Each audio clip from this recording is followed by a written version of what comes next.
give myself away. I give myself away so you can use me. I give myself away. Oh God, I give myself away so you can use me. I give myself away. Oh God, I give myself away so you can use me. I give myself away. Oh God, I give myself away so you can use me.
spoke and commanded that they heat the furnace 7 times more than it was usually heated.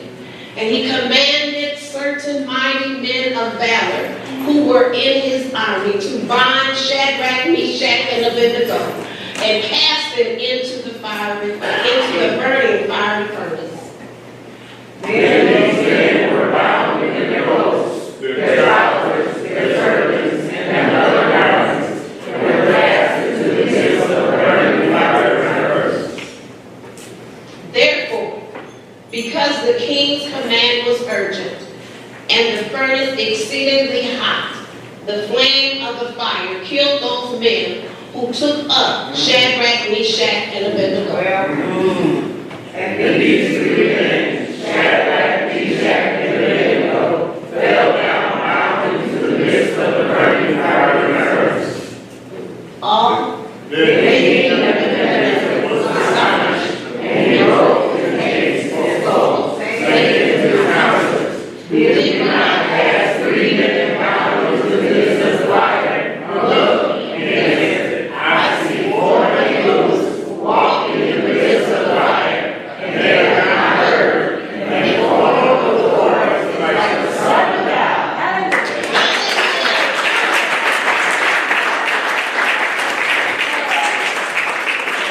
how many can testify that that's a good word right there? God, I bless your name and I thank you once again for the opportunity to share your word with your people. Father, I ask God that I would decrease so that the Holy Spirit can increase within me.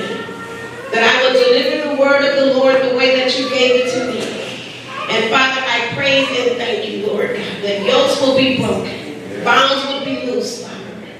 And God, that you would be pleased with the word of the Lord on today. In Jesus' name, and it is so, amen. Amen.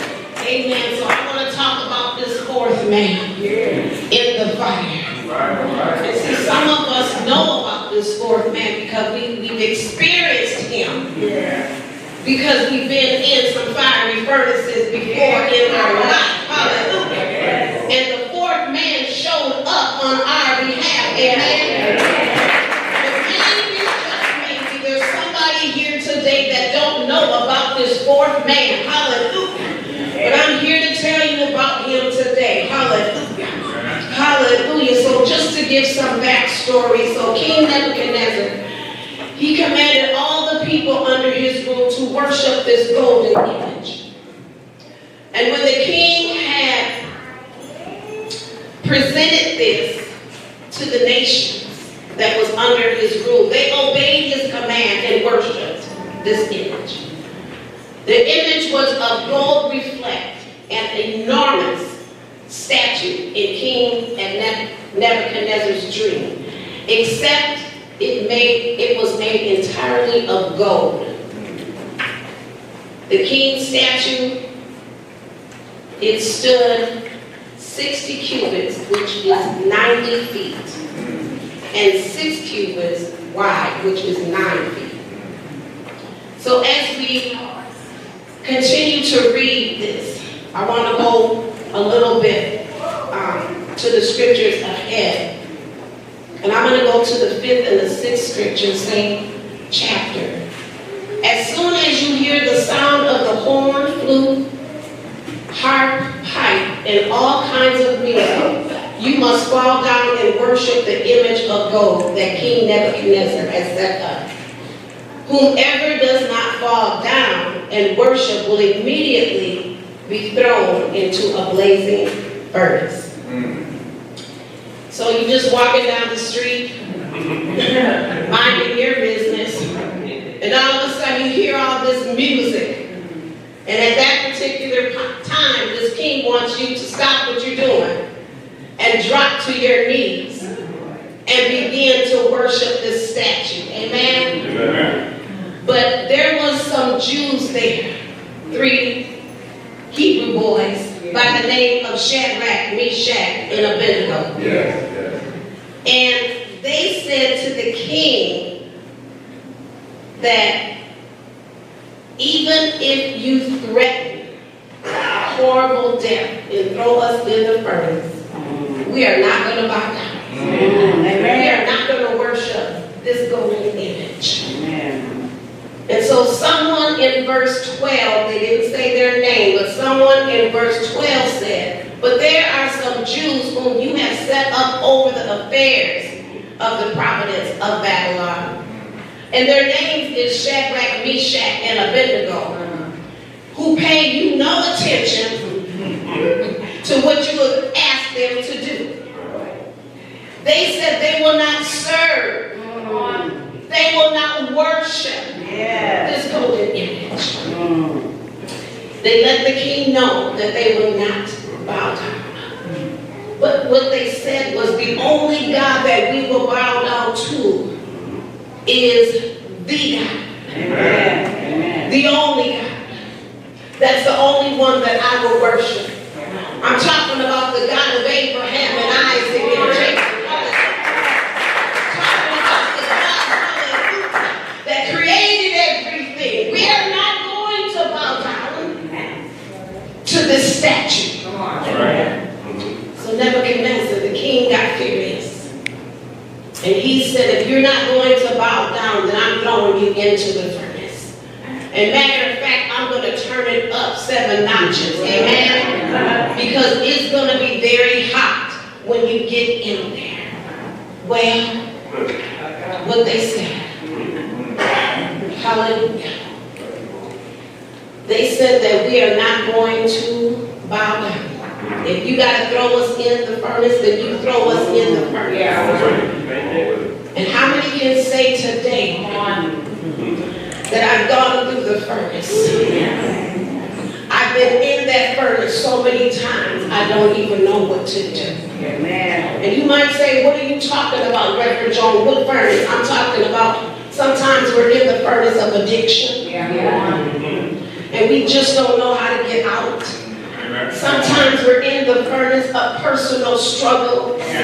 Sometimes we're in the furnace of relationships, amen, that just somehow we can't break loose of them, that don't mean us well. Sometimes we're in that furnace of the trials and testings. Can I get a witness?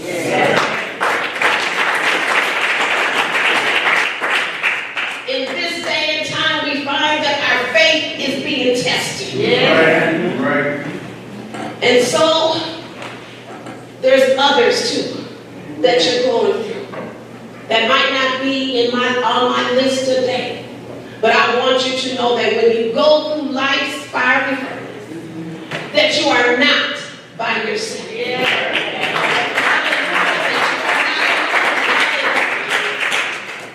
And so the Bible says that they had them thrown into the furnace.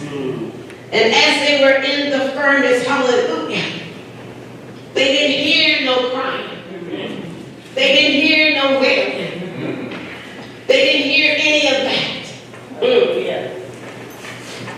And so the Bible says, hallelujah, in the 25th verse, that King Nebuchadnezzar, that he got up. And he said, didn't we throw 3 men in that fire? Didn't we throw 3 Hebrew boys in that fire? Unless my eyes are playing tricks on me, hallelujah. I'm looking in this fiery furnace, hallelujah. But I had them turned up 7 times, hallelujah. And even the men that threw them in was consumed, hallelujah. But when I turned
themselves. Because they said, even if you, hallelujah, even if God don't deliver us, hallelujah, we will not bow down. Even if He does not deliver us, hallelujah, we are not going to bow down. We're not going to do it. We're not going to do it. But the God that we serve, He is able. He is able.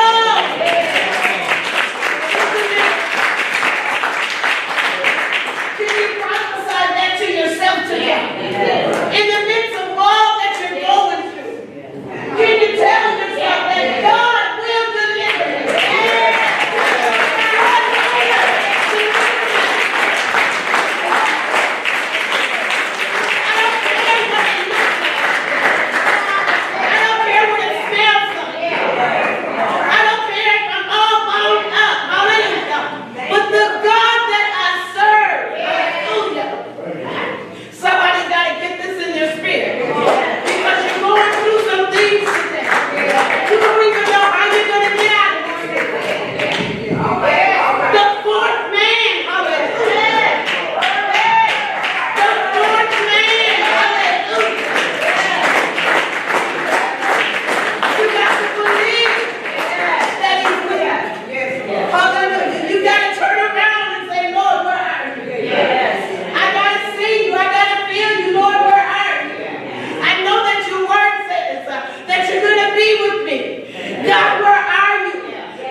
just what he said he was going to do. Hallelujah. Yes, hallelujah. But Shadrach, Meshach, and Abednego, when they got in that fiery furnace, they trusted God.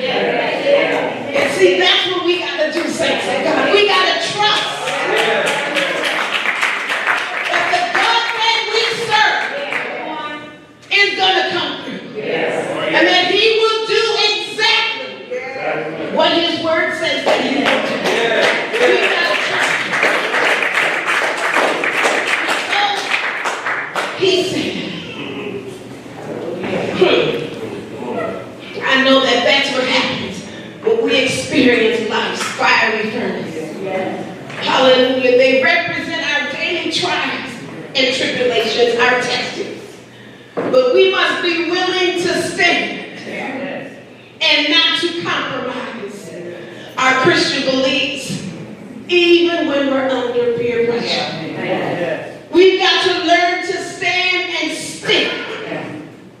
to what we know that God will do. That's right.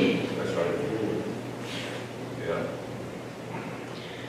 But even if God does not deliver me, I refuse to bow down.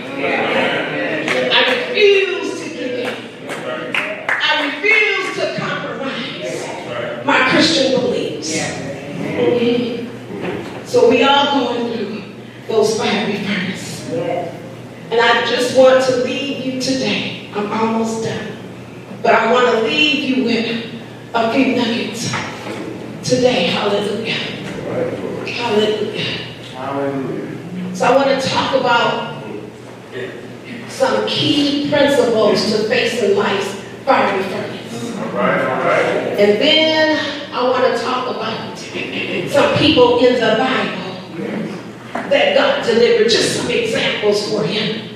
And then I want to leave you with some scriptures. Amen? Amen. Amen. So the key principles of facing life's fiery furnace. Stand firm. Refuse to bow down. Don't compromise your beliefs or identity, even when faced severe consequences. Trust in God.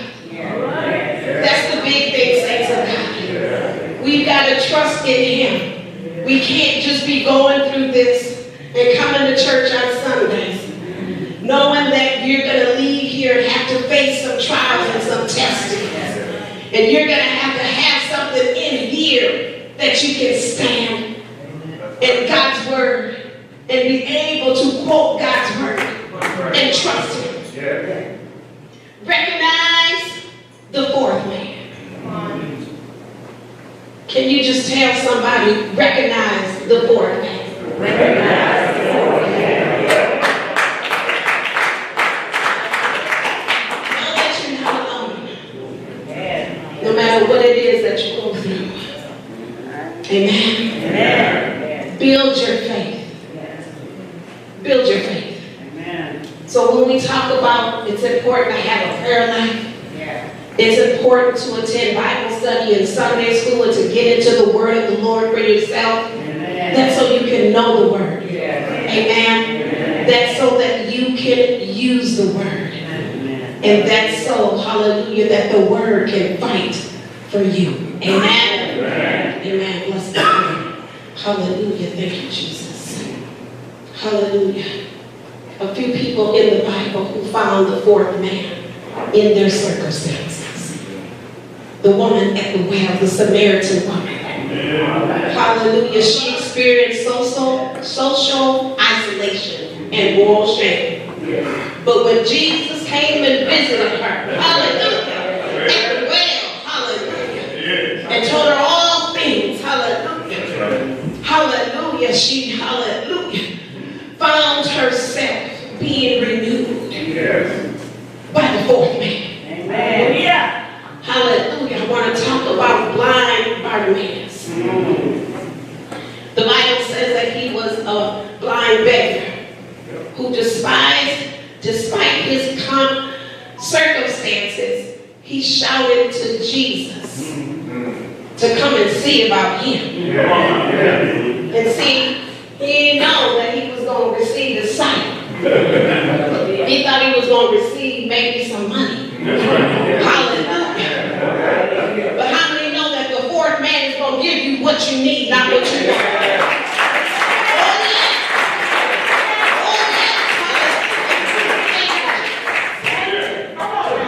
Hallelujah. So then I want to talk about a dying thief that was on the cross. And he said, for Jesus, he turned to him and said, would you remember me today? Remember me in paradise. Hallelujah. He knew he was wrong. He knew that the reason he was on the cross was for something that he actually did. But that Jesus was on the cross just to die for our sins. Nothing that he did. And so, Jesus said, tonight, you're going to be with me. Yeah. In paradise. Thank you, Jesus. Hallelujah. Thank you, Jesus. Yes. So here are some scriptures that I want you to write down and know. These are just scriptures to encourage you that when you're in the fiery furnace of life, that you're not alone. Amen. Amen. Psalms 34:18. The Lord is close to the brokenhearted and save those who are crushed in spirit. 2 Corinthians 12:9. My grace is all you need, for my power is the greatest when you are weak. Amen. Isaiah 41:10. So do not fear, for I am with you. Yes. Do not be dismayed, for I am your God. I will strengthen you and help you. Amen? Amen. Amen. Philippians 4:6-7 encourages prayer over anxiety, promising peace that guards your heart and your mind. Amen? Finally, the last scripture, Job 23:10. The Bible verse where Job expresses faith during suffering, stating, but he knows the way that I take. When he has tested me, I will come forth as gold. Amen. This tells us that Job went through so much. He lost his children. He lost his cattle. He lost his property. He became sick with boils all over his body. But he said, hallelujah, that he will not curse him. I know the God that I serve is able to deliver me out of this. Amen. Hallelujah. Job believed that the fourth man would bring him out of all of his suffering and that he will come out as pure gold. Saints of God, it's time for us to believe that the fourth man is with you and you're in life's fiery furnace. God bless you.